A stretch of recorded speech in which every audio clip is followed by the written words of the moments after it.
Pichincha Universal, generando noticias. Saludos cordiales a esta hora a Cristian Moreno, gobernador de la provincia del Carchi, quien está visitando justamente la capital de la República. Como antecedente, la Cancillería ecuatoriana ha informado que se analiza una visa humanitaria, una vez que la ONU pronostica que la cifra de venezolanos en Ecuador podría ascender a 500.000 ciudadanos venezolanos hasta finales de año. Esto obligará al Estado a incrementar los recursos para brindar atención en servicios como salud o educación. Y claro, la provincia del Carchi es quien tendrá que enfrentar este flujo migratorio que se incrementa en estas últimas horas y en estos últimos días. Bienvenido, señor gobernador, ¿cómo está? Muy buenas tardes. Buenas tardes, un gusto saludarles, como también a los radioescuchas de este importante medio de comunicación. Bueno, yo creo que es importante tener un panorama claro en cuanto se refiere a la migración. En el norte del país, pues la entrada, realmente el flujo migratorio siempre ha estado, digamos, en estos tiempos un poco regular, entre 700 a 1000 venezolanos que ingresan diariamente, ¿no? Pero también tenemos un antecedente, por ejemplo, que en el Ecuador, de lo que han ingresado, según los datos, las estadísticas de migración mismo del Puente Internacional de Rumichaca, son más de 1.800.000 venezolanos que han ingresado, de los cuales están cerca de 400.000 ya residiendo en Ecuador. Sí, cerca de 400.000. Entonces, creo que el flujo migratorio se da un poco más, se incrementa cuando se determina en los países vecinos tomar ya políticas, tomar decisiones, como es el caso de Perú, ¿no?, que pidió la visa hace unos 2 meses. Se incrementó el flujo por el Puente Internacional de Rumichaca. Mire, este momento podríamos decir que están entre 700 y 1000 venezolanos diarios pasando, ¿no?, ingresando a Ecuador. Pero cuando se dio el caso en Perú, ingresaron entre 7.000 y hasta más de 8.000 venezolanos diarios. Entonces, ¿esto qué nos obliga a nosotros? A armar, a determinar un plan de contingencia para poder de alguna manera pues atender y dar mayor agilidad a la movilidad humana. Entre eso tenemos que articular con todas las instituciones. En este decreto, por ejemplo, que se expide por parte de nuestro presidente Lenín Moreno Garcés, el decreto 826, donde ya determina, emitido el 25 de julio, determina que ya desde el 25 de agosto entrará en vigencia. Esto se comenzará a pedir ya visa a todos los ciudadanos extranjeros, digamos, prácticamente este tema es a venezolanos particularmente.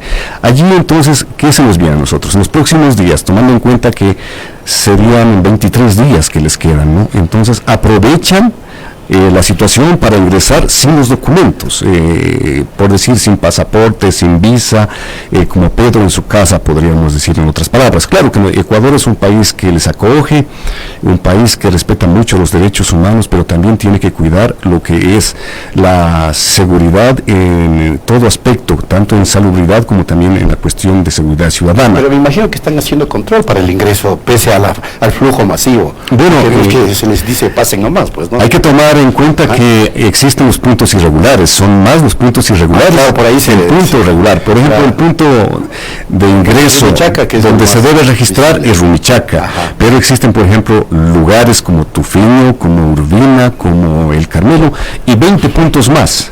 Entonces allí que nos toca incrementar el control con las diferentes instituciones, por ejemplo la Policía Nacional, el caso de las Fuerzas Armadas, porque las Fuerzas Armadas juegan un papel preponderante dentro de este plan de contingencia, porque para la requisa de armas. Entonces esto le corresponde a las Fuerzas Armadas, y una vez que se determina digamos ya el ingreso de acuerdo a lo que es el decreto presidencial 826, se tiene también previsto, como le he manifestado, un flujo similar a lo que sucedió cuando pidió la visa la República de Perú. En esa semana ingresaron por el Puente Internacional de Rumichaca, en una semana, más de 30.000 migrantes, digámoslo así, de acuerdo a lo que determinan pues los reportes de migración. Entonces, hoy esperamos un flujo similar. Eso es lo que nosotros estamos con un estado prácticamente con una alerta que debemos de alguna manera mitigarla. Entonces, tanto con el MIES, con Migración, con el Ministerio de Relaciones Exteriores, con la Policía Nacional, con los municipios, con el ECU 911, hemos articulado este plan de contingencia que, de conformidad con las mesas de trabajo que existen, por ejemplo, fue la primera mesa a nivel nacional que se conformó, la mesa técnica de movilidad humana en la frontera, como también la mesa de seguridad. Entre estas dos mesas también se va trabajando y se articula con lo que es el Comité de Seguridad Provincial. Esto donde se determina realmente decisiones muy importantes y resoluciones que son, como les digo, pues prácticamente política también dentro de la provincia, siempre respetando los derechos humanos, siempre siendo garantes en todo aspecto. Esto le manifiesto porque de alguna manera nosotros como carchenses pues es donde más se quedan los venezolanos hasta poder ingresar al interior del país o tomar su destino final. Por eso es necesario también articular, como hemos hecho con este plan de contingencia, articular con las diferentes ONGs internacionales, entre ellas OIM, ACNUR, como también está Ajax, ADRAX, entre otras. Entonces, porque es necesario coordinar conjuntamente con el MIES para que se habilite un corredor humanitario. Ellos con sus recursos invierten en alimentación, en frazadas, en vituallas, como también pues en el transporte. Y esto realmente genera cierto, digamos, pues congestión en el puente internacional de Rumichaca. Allí nosotros hemos habilitado ya 18 ventanillas para que se atienda, y normalmente se viene atendiendo las 24 horas, pero hoy hemos incrementado el número de ventanillas para darle mayor prioridad con un corredor, con un andén, para que de alguna manera sea organizado, sea de alguna manera también previsto con todas las medidas de seguridad, porque en el caso de los ciudadanos colombianos y también los ecuatorianos que están de vuelta o que ingresan al país o salen de Ecuador por Rumichaca, ellos no deben registrar en migración, no deben registrarse ni tampoco pues presentar documento alguno. Y esto se debe entonces dar la facilidad, porque mientras los unos están ingresando y van a tener que presentar la visa, hay ciudadanos que no requieren de eso y se les debe pues facilitar la movilidad para ellos poder ingresar en la mayor, digamos, en el mayor tiempo posible. ¿Cómo compatibilizar aquello con la Constitución que precisamente tiene estos resguardos de no discriminación o exclusión, o que habla de la ciudadanía universal y estos aspectos? Bueno, esto se... Pero que no existirá ningún individuo ilegal en el país. No, es que no estamos nosotros hablando de ilegalidad, sino de irregularidad, porque la Constitución y la Ley Orgánica de Movilidad Humana no contempla esa figura tampoco, igual que no contemplan la deportación. Entonces es necesario también allí la reforma a la Ley Orgánica de Movilidad Humana, para que ya de pronto se pueda tomar unas decisiones en cuanto a una figura jurídica para la devolución en el caso de los ciudadanos que no cumplan los requisitos, en este caso con la visa, digamos, que se viene de acuerdo al decreto 826. Nosotros hemos adelantado un trabajo, mire, en el Comité Provincial de Seguridad habíamos ya comenzado a un censo, porque es muy importante. En la mitad de los cantones de la provincia del Carchi, en 3 ya se terminó un censo hace unas 2 semanas. Esto es en el cantón San Pedro de Huaca, en el cantón Montúfar y en el cantón Bolívar. Y esto nace como una propuesta desde la provincia del Carchi. Hoy se lo ha acogido con, digamos, con buen sentido, y se lo va a implementar a nivel nacional. Estos 3 cantones, como son Mira, como también son Espejo y Tulcán, estaríamos esperando para que se determine cuál institución va a ser la encargada de realizar este censo, que me parece que debe ser el INEC por competencia. Entonces, pero nosotros hemos adelantado ya en 3 cantones.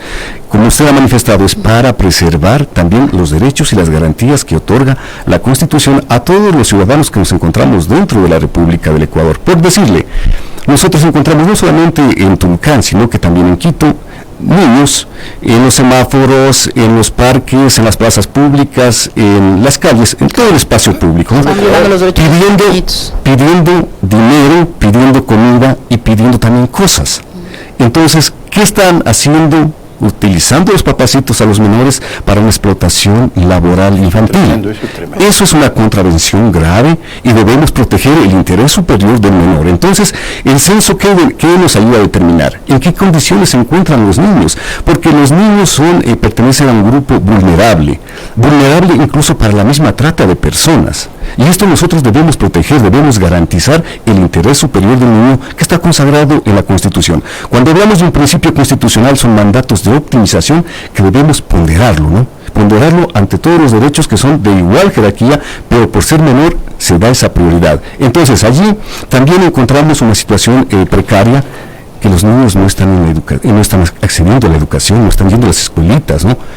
Todo ello también nosotros vemos las condiciones de los ciudadanos venezolanos, cómo se encuentran en el país, en qué condición están, de refugiados, residiendo ya o de paso, en el aspecto económico y el aspecto laboral.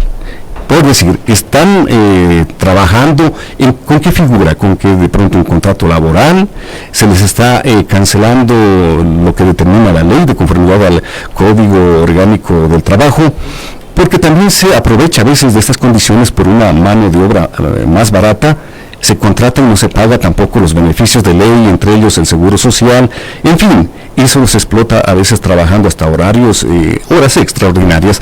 Entonces también allí se aprovecha a veces en los lugares donde se arrienda los lugares para que ellos puedan pernoctar, vivir. Entonces los dueños de estos bienes inmuebles, ¿qué hacen? Arrendar 1, 2 habitaciones para que estén allí 30, 40. Entonces el censo también ayuda a determinar esto, porque las condiciones de salubridad, no puede ser pues un baño para 20, 30 personas, una ducha para 20, 30 personas, y allí están también con menores, con los hijos, con familiares. Entonces todo esto nos ayuda de alguna manera también a tener una realidad para que el Ecuador, para que en cada cantón, conjuntamente, las instituciones, las organizaciones puedan implementar políticas públicas encaminadas a dar una solución, a dar una respuesta. Entonces, la Policía Nacional, por decirle, tiene una responsabilidad inmensa.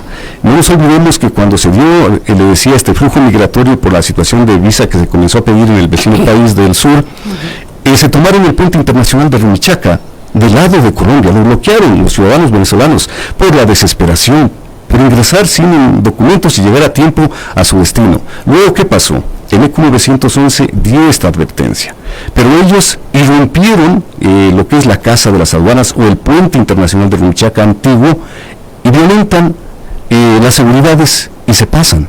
Entonces la policía tiene que actuar respetuosa de los derechos humanos. ¿Cómo? De alguna manera, devolviéndonos al puente internacional de Rumichaca, no al lado de Colombia, sino para que ellos puedan registrarse, ingresar de la manera regular. Entonces allí cuando se da alguna situación, no nos olvidemos que, por ejemplo, cuando se pidió el pasaporte, se pidió el pasado judicial apostillado, la Defensoría del Pueblo nos echó abajo. Y esto es lo que sucedió en Tulcán, por ejemplo. Allí la Defensoría del Pueblo nos planteó acciones de protección al gobernador y a la ministra María Paula Romo en calidad de ministra de gobierno hoy. Entonces, ¿qué se hizo allí? Realmente nosotros lo que hacemos es respetar los derechos, encaminarlos en la parte legal y humana. Porque imagínense, cuando pasan por los lugares irregulares, ¿qué se está haciendo? Se está poniendo en riesgo la salud de todo el país. Niños, por ejemplo, Ecuador estaba declarado libre de sarampión, y hoy ya no podemos decir eso. ¿Por qué? Porque han ingresado, por ejemplo, por los pasos irregulares sin los niños ser vacunados contra el sarampión, contra otras enfermedades. Entonces, eso nos llega a perjudicar, y la Defensoría Pública, o del Pueblo, digamos, la Defensoría del Pueblo, no tomó en cuenta sus pormenores. Vienen con gripe estacionaria a veces, y no hacen los registros, no hacen el chequeo, no hacen tampoco la vacuna correspondiente, porque cuando van a ingresar se les pide por lo menos el historial de vacunas a los niños. ¿Por qué? Para salvaguardar los derechos también y la integridad de cada menor en la condición de ser humano, porque Ecuador es firmante, es suscriptor de la mayoría de tratados en derechos humanos y también sobre lo que es la Convención Interamericana de los Derechos de los Niños. Todo ello entonces nosotros tenemos previsto y somos muy respetuosos y sobre todo actuamos dentro de lo que es la Constitución y nuestras normas como país soberano. Ahora, todo eso está muy bien.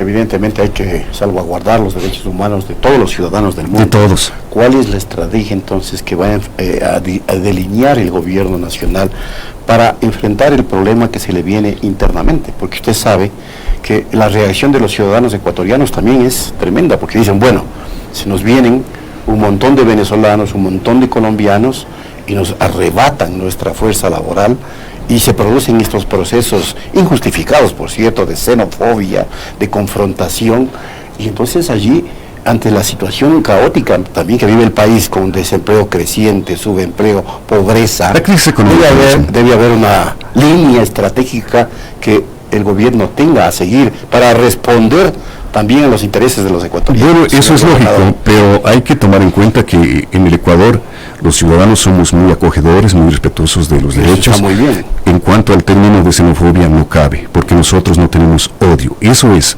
odio es la xenofobia hacia un ciudadano, y el delito de odio está realmente, digamos, dentro de la Constitución, establece, digamos, determinado como realmente un grave delito, ¿no? Y en eso no vamos a que los ecuatorianos ni tenemos por qué caer.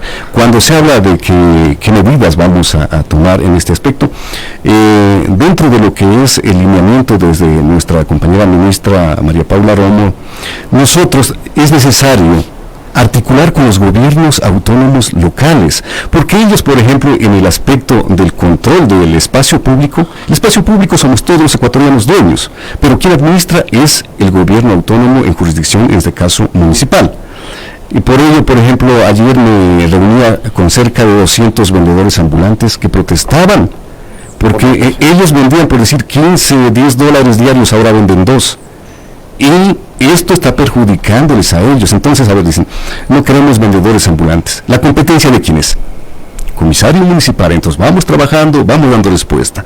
Cuando los ciudadanos, por ejemplo, venezolanos están pernoctando en los parques, vamos entonces con las normas que están establecidas dentro de nuestro territorio, legalmente expedidas por el Consejo Municipal. ¿Qué tenemos que hacer? Cumplir esas normas, respetando siempre el debido proceso, como también respetando los derechos humanos. Ante ello, ¿qué tenemos que hacer nosotros?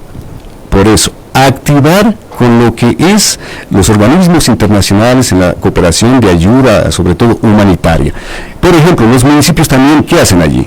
Brindar y estar de alguna manera, digamos, construyendo, dando las facilidades para los lugares donde ellos puedan ser o estar, digamos, como lugares de acogida o casas de acogida. Por ejemplo, Tulcán tiene, en el patronato municipal, tiene un hogar de acogida para los menores. ¿Por qué? Porque los menores, como he manifestado, pues son los que más están expuestos, y se trabaja conjuntamente con la Junta Cantonal de Protección de Derechos de los Menores, que lo preside el alcalde. Miren la importancia que es articular. Entonces, cuando los menores se los encuentra por 2 o 3 veces ya reincidiendo, pidiendo dinero, pidiendo cosas, entonces, ¿qué tiene que actuar ahí? La policía, con su unidad especializada como es la DIMAPEN, junto a lo que es el MIS, junto a lo que es la Junta Cantonal de Protección de Derechos de Menores, para que entregarlo a esta casa de hogar o a esta casa de acogida. Y de igual manera el municipio está también habilitando ya un hogar de acogida para 60 personas. Una de sensibilización. Claro, eso sí es constante. Eso es constante. Entonces, por ejemplo, no se la ve, no se la escucha. Claro, en estos casos, por ejemplo, en el término, digamos, de los grupos vulnerables, son estos lugares de acogida para ellos. Mujeres embarazadas, personas con discapacidad, menores, como también algunas personas que vienen, por decirle, ¿no?, con enfermedades catastróficas. Entonces el municipio opera allí, habilita estos lugares, estas casas de acogida, para brindarles, por decir, con un tiempo y un reglamento que no pasa de 3 días. Entonces, para que ellos vayan también con los organismos internacionales que les están pagando, por ejemplo, la alimentación, hospedaje, el transporte, entonces tienen que también de alguna manera irse coordinando y dar las respuestas necesarias, y como gobierno creo que esta es una de las políticas que necesitaba y que está encaminada sobremanera a proteger lo que es a los ecuatorianos. Correcto. Gobernador, usted nos está abordando una temática supremamente compleja y que no solamente es del Ecuador, sino de toda la región.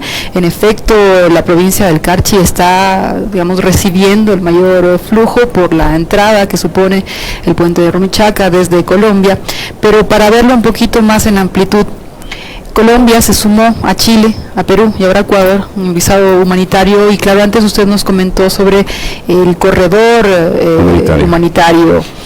Si bien es cierto, es un tema más bien de Cancillería, pero viéndolo así como un representante del gobierno nacional en la provincia del Carchi, no han transversalizado esta respuesta de atención regional para estos grupos movilizados forzosamente por condiciones económicas, como a nosotros alguna vez nos tocó en los 90s. Claro. Pero que justamente, o sea, más allá de frenar su llegada, de facilitarles, ahora sí ya no sé,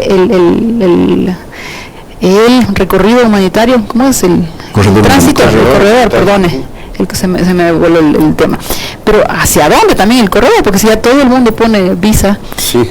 ¿me entiendes? O sea, es como ir un poquito más allá de lo que es la restricción y la devolución ahora que es... A ver, el corredor humanitario lo financian lo que es las ONGs internacionales, no son recursos del Estado, igual que la alimentación, igual que vituallas, igual que, por decir, otros pormenores, ¿no? Esto es con el fin de que no se nos queden todos, porque imagínense, 30,000 en una semana que se nos queden todos en Tulcán. No, yo tengo clarísimo, y eso comienzo diciendo que es súper complejo, pero pensar en una respuesta regional, digo, para asistir a estas personas, da algún tipo de... Por eso los corredores humanitarios, por ejemplo, algunos sí tienen los documentos legales, entonces ellos, por ejemplo, están con un destino a Perú o a Chile, otros están con destino, por ejemplo, al interior del país, porque las familias se encuentran aquí en Ecuador y tienen hijos, en algunos casos, hijos ecuatorianos ya. Entonces, el corredor humanitario ayuda a transbordarles. Porque ¿qué haríamos con 30,000 en Rumichaca? No. En los mejores casos. Ya, imagínense las condiciones de salubridad. Por supuesto. ¿Ya? Entonces ahí que operan las ONGs con la cuestión de letrinas, con cuestiones de la Secretaría de Gestión de Riesgos también implementando, coordinando con este tipo de programas, con este tipo de lo que es realmente un plan de contingencia, porque en realidad nosotros fuimos migrantes, o quién no ha tenido en la familia algún migrante, y nosotros les acogemos, sí, pero dentro, como país soberano, de nuestras normas, de nuestra Constitución, y sobre todo, pues, dentro del respeto y del marco jurídico que nosotros nos acogemos todos los ciudadanos, sean extranjeros, sean ecuatorianos, que se encuentran dentro de nuestra jurisdicción, dentro de nuestro territorio patrio. Entonces, yo creo que estas políticas a veces son difíciles de aceptarlas, ¿no?, como ciudadanos migrantes, pero de alguna manera se tiene que regularizar, porque no sabemos, por ejemplo, no todos los migrantes, no todos los venezolanos son malos, pero tampoco son buenos, pues todos. Entonces, cuando se pide una visa ya, en realidad, la visa requiere ciertos requisitos para otorgarla en cada embajada o en cada consulado venezolano, ¿no? Debe tener por lo menos un pasado judicial ya para poderles extender una visa. Entonces, allí por lo menos se va a tener un poco más de control del ingreso por seguridad para todos los ecuatorianos. ¿No hay posibilidad que, por ejemplo, en los ingresos de migración, digamos, en los ingresos de las fronteras, se incorpore lo que algunos sectores han sugerido, estos escáneres, digamos, que puedan por lo menos tener un registro de la persona para compatibilizar con la información que se tiene de la misma?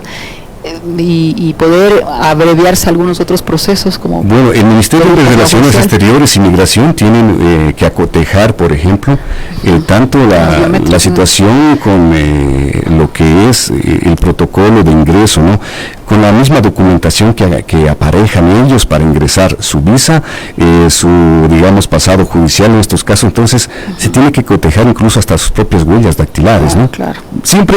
¿Y por qué no vamos a pensar hasta reconocimiento facial en algún momento? Porque, claro, como usted dice, también viene de la gente que nos pone en mucho riesgo. Claro, bueno, eso le corresponde ya al Ministerio de Relaciones Exteriores, coordinar con sus homólogos a través de Cancillería, ¿no?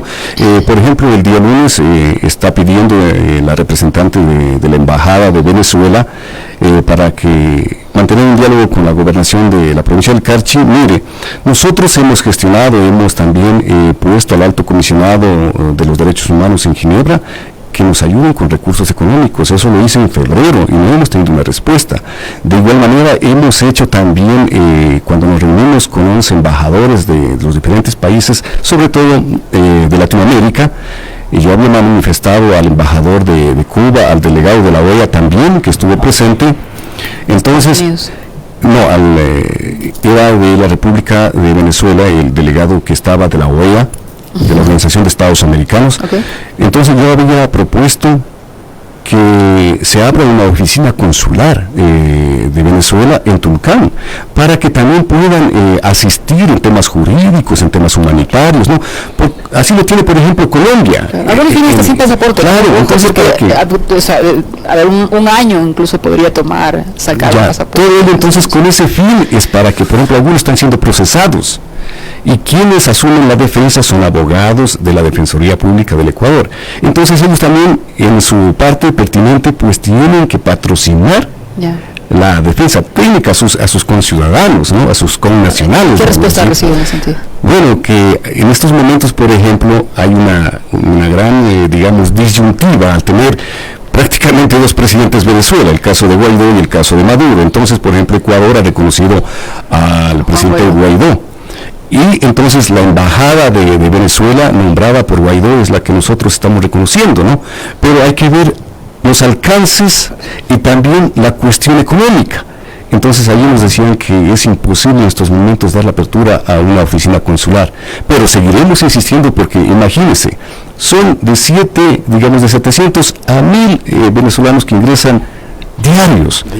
A hoy, como le digo, una semana, imagínense que se tiene un flujo previsto entre 30.000 venezolanos, porque eso pasó ya cuando se comenzó a pedir el pasado, digamos, judicial apostillado, como también en la República de Perú la visa. Entonces, esas son las cifras que manejamos de la misma migración, pero aparte de eso, por los lugares irregulares, ¿cuántos han ingresado?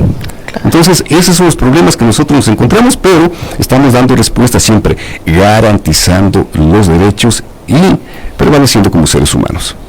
Bueno, información muy importante, ¿no? Sí, esto nunca puede ser en blanco y negro. Evidentemente hay muchos matices que hay que analizar.